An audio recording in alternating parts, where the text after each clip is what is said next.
اسی طریقے سے نماز کا معاملہ جو ہے وہ پہلے کیوں نہیں آیا؟ نماز کا بعد میں آ رہا ہے. آت المال علی حبہ ذوی القربى والیتامى والمساکین وابن السبیل والسائلین وفی الرقاب. کتنا دور لے گئے. واقام الصلاۃ وآتى الزکاۃ.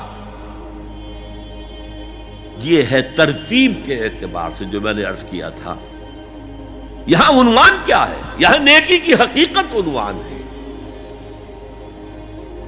اس کی روح ایمان ہے اور اس کا ظاہر اس میں سب سے پہلے انسانی ہمدردی، اور اس ہمدردی کی بنا پر وہ مال جو بہت محبوب ہے خرچ کرنا. درد دل کے واسطے پیدا کیا انسان کو، ورنہ طاعت کے لیے کچھ کم نہ تھے کروبیاں. اگر یہ نہیں ہے تو کچھ نہیں. حضور نے فرمایا من یحرم الرفق فقد حرم الخیر کلہ. جو شخص دل کی نرمی سے محروم ہو گیا وہ کل کے کل خیر سے محروم ہو گیا. کسی کو دکھ میں دیکھو اور اس پوزیشن میں ہو کہ تم اس کا کوئی مداوع کر سکو اور نہ کرو، پھر تم چاہے مفسر ہو، محدث ہو، نیک نہیں ہو. تم عابد ہو سکتے ہو، زاہد ہو سکتے ہو، تم مفسر ہو سکتے ہو، محدث، نیک نہیں ہو سکتے. من یحرم الرفق، رفق کہتے ہیں نرمی. رفیق ہمارا ساتھی، دمساز. ظاہر بات ہے آپ کو دکھ ہوگا، آپ کے رفیق جو ہے اس کے اپنے دل میں محسوس کرے گا آپ کے درد. ہم درد کسے کہتے ہیں؟ ہم درد، ان کا درد مشترک ہے. ہم عصر، ایک زمانے کے لوگ، ہم جماعت، ایک جماعت میں پڑھنے والے. ہم درد، خنجر چلے کسی پہ تڑپتے ہیں ہم امیر. سارے جہاں کا درد ہماری جگر میں ہے. اگر یہ رفق نہیں ہے، اگر یہ ہمدردی نہیں ہے، اگر کسی کو دکھ میں دیکھ کر آپ تڑپ نہیں اٹھتے، اگر اس کی مدد کرنے پر قادر ہو اور نہیں کرتے تو کل خیر سے محروم ہے. پڑھے جاؤ نمازیں اور تہجدیں، کچھ حاصل نہیں ہو. اس پر جو آخری آیت قرآن کی ہے، لن تنالوا البر حتى تنفقوا مما تحبون، اس سے زیادہ کیٹیگوریکل سٹیٹمنٹ اور کیا چاہیے. لن کے ساتھ جو نفی ہوتی ہے فعل مضارع میں، انتہائی مؤکد. ہرگز نہیں پہنچ سکتے نیکی کے مقام کو جب تک کہ خرچ نہ کرو ان میں سے جو چیزیں تمہیں پسند ہیں.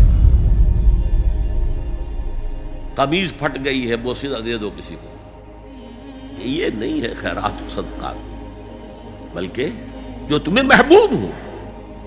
لن تنالوا البر، بر کے مقام تک نہیں پہنچ سکتے. پھر میں کہہ رہا ہوں عابد ہو سکتے ہو، زاہد ہو سکتے ہو، علم کا معاملہ ہے، محدث ہو سکتے ہو، مفسر ہو سکتے ہو، فقیہ ہو سکتے ہو، مفتی ہو سکتے ہو، سب کچھ ہو سکتے ہو. قرآن مجید کی روح سے نیک نہیں کہلا سکتے. وآت المال علی حبہ. اب اس میں جو ترتیب میں نے کہا تھا، الاقرب فالاقرب، الاقرب فالاقرب، سب سے پہلے ذوی القربیٰ. اور اس میں اکثر و بیشتر ہم سے کوتاہی ہوتی ہے. دور دراز کے لوگوں کے ساتھ نیکی ہو رہی ہے. سگے بھائی کی بیوہ اور یتیم بچے جو ہیں وہ محروم ہیں. انہوں نے اس وقت یہ کر دیا تھا، یہ کر دیا تھا. ظاہر بات ہے کہ رشتہ داروں سے تو شکایتیں ہوتی ہیں.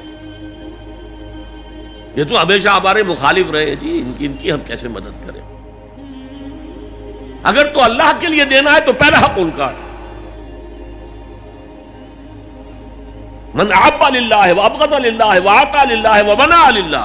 اللہ کے لیے دیا ہے اگر، تو اپنے اس نفس کی جو انتقام کا جذبہ ہے اس کو کچلو، اور جس کا سب سے پہلا حق ہے اس کو پہنچاؤ. حق بحقدار رسید. ذوی القربى والیتامى، جو بے سہارا رہ گئے، باپ کا سایہ نہ رہا. والمساکین، مساکین کسے کہتے ہیں؟ مسکنت کہتے ہیں کم ہمتی. آپ کو معلوم ہے آج کل ایک مرض کہلاتا ہے نیورستھینیا. آدمی دیکھنے میں ہٹا کٹا ہے، صحت مند ہے، لیکن اندر سے اس کی کوئی ہمت ایسے جواب دے گئی ہے کچھ کر ہی نہیں سکتا. وہ ہے مسکین. اسی لیے جو فرمایا گیا یہودیوں کے لیے ضربت علیہم الذلۃ والمسکنہ، ذلت کے معنی بھی کمزوری اور مسکنت کم ہمت ہی، ہمت ختم ہو گئی. تو جو اپنے پاؤں پر نہیں کھڑا رہ سکتا اس وجہ سے کہ اس میں وہ ہمت کم ہو گئی ہے، وہ بھی مستحق ہے.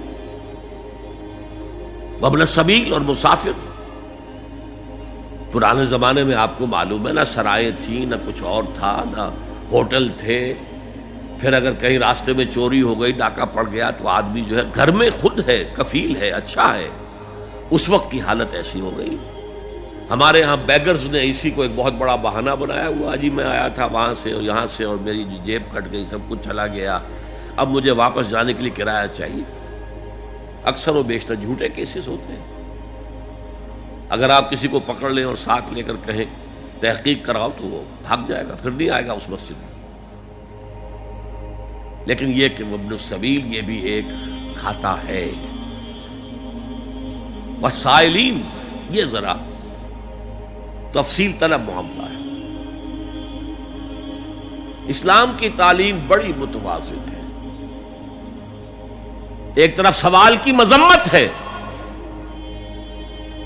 مت اپنا دستے سوال دراز کرو کسی کے سامنے. جو شخص ہاتھ پھیلاتا ہے مانگنے کے لیے، وہ اپنی عزت نفس کو ہتھیلی پر رکھ کر آپ کے سامنے پیش کر رہا ہے، اور آپ ٹھوکر مار دیتے ہیں اس کی عزت نفس کو. مانگو اللہ سے، اللہ کسی کے دل میں ڈالے تمہاری ضرورت پوری کر سکتا ہے، بغیر اس کے کہ تم کسی کے سامنے دستے سوال دراز کرو. تو سخت مذمت ہے. اور خاص طور پر بیگری جو ایک انسٹیٹیوشن بن گیا ہے، ایک پیشہ بن گیا ہے، وہ تو اسلام کی تعلیمات کے منافی ہے. اور جس طرح کی ہم خیرات بانٹتے ہیں، 5 روپے کا نوٹ دے رہے ہیں مانگنے والوں کو، مسجدوں کے باہر سمجھ رہے ہیں ہم نے حاتم طائی کی خبر کو لات مار دی، حالانکہ حقیقت میں آپ انسٹیٹیوشن آف بیگری کو سپورٹ کر رہے ہیں. کسی ایک کو لے لو، آؤ چلو مجھے اپنا گھر دکھاؤ، مجھے بتاؤ تم واقعی اس قابل ہو یا نہیں ہو، اور پھر اس کی مدد کریں، لمسم کریں. پھر وہ 5 روپے نہیں ایسی دیں کہ وہ کچھ اپنے پاؤں پر کھڑا ہو سکے. میں نے 1 روپیہ نہیں کہا آج، کہ 1 روپیہ تو اب کوئی شے نہیں رہی، لیکن یہ کہ 5 روپے کا نوٹ بھی آپ نے تقسیم کرنے شروع کر دیے، یہ کیا ہے؟ والسائلین وفی الرقاب. لیکن دوسری طرف سائل کو جھڑکنا نہیں ہے. ولا اما سائل فلا تنہر، جھڑکو نہیں.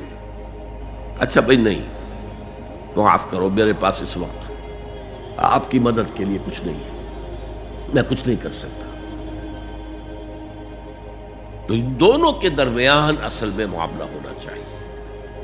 بلکہ یہاں تک بھی فرمایا سائل کو ضرور دو، چاہے وہ گھوڑے پر سوار ہو کر تمہارے دروازے پہ آیا.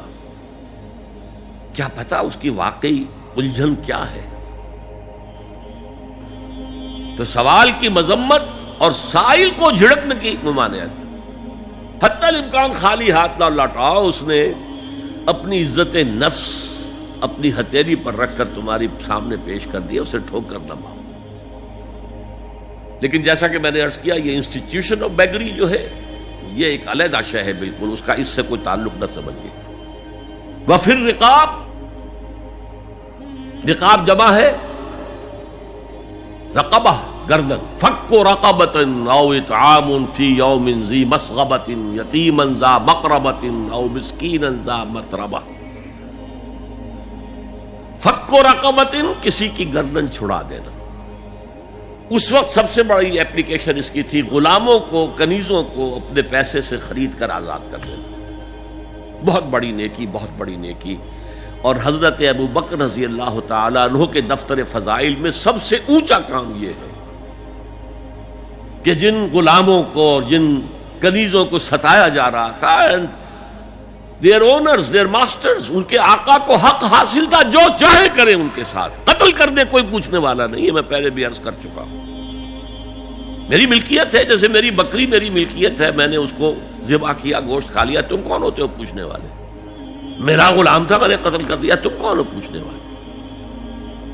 ان کو حضرت ابو بکر نے خرید کر آزاد کیا اور منہ مانگے دام دیے. حضرت بلال کے لیے امیہ ابن خلف نے اتنی بڑی رقم مانگی، حضرت ابو بکر نے کہا ٹھیک ہے لو. باپ نے کہا بھی ابو قحافہ نے ابو بکر کو کوئی غلام خریدنا ہی تھا تو کوئی طاقتور آدمی جو کام آ سکے کہیں اس کو خریدنا چاہیے. مجھے کیا پتا ابو بکر کس لیے خرید رہا اور کس کے لیے خرید رہا. آج کے دور میں اس کی اپلیکیشن ہوگی. کوئی شخص جو ہے اگر قرض میں اس طرح جکڑا جائے کہ لاکھ ہاتھ پاؤں مارے نکل نہیں سکتا، اس کو کوئی لمپ سم مدد دے کر اس قابل کیا جائے کہ وہ پھر اپنے پاؤں پر کھڑا ہو جائے. یہ نہیں کہ اسے آپ ہر مہینے کچھ رقم دیتے رہے مینٹیننس کے لیے، نہیں.